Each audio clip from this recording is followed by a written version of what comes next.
Hello and welcome back to Mr. Computer's Classroom. The topic of today's video is subroutines. Subroutines can be broken into two categories, functions and procedures. At this point you're probably wondering what's the difference between a function and a procedure?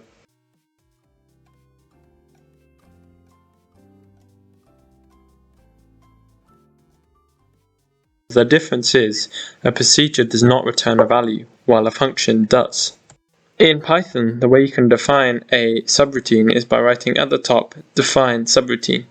And then, if you would like it to be a function, then at the end of your programming for your subroutine, you write return, and then whatever value you would like to be passed back to the main program.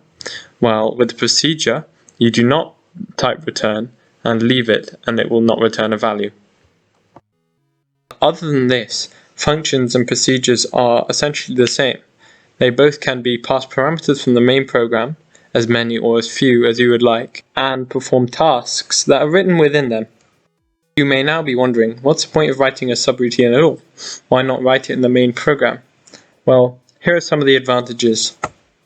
Writing a subroutine saves time and effort for the programmer, and instead of needing to write the same program code again and again within the same program, the only thing the programmer needs to do is call the function or procedure.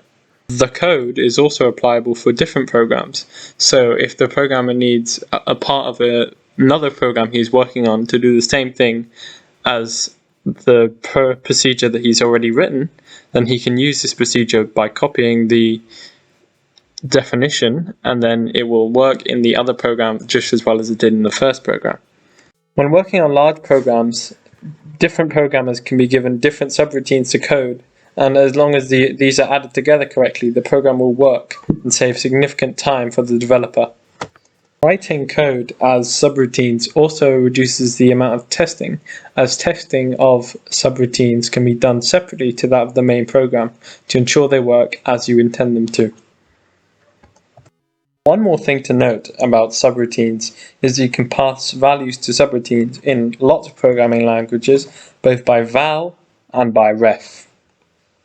By ref passes the reference to the variable in the parameters. This means that you can pass the variable into the subroutine and it will be changed if the variable is changed within the subroutine. By val passes the value of the variable into the subroutine. So this means that if you proceed to do any sort of mathematics on the value of the variable, then it will not change the variable on the outside of the program. By ref and by val work for both types of subroutines and is possible in most programming languages, although languages such as Python do not have a by ref option. Thank you for watching this episode of Mr. Computer's Classroom. See you again soon.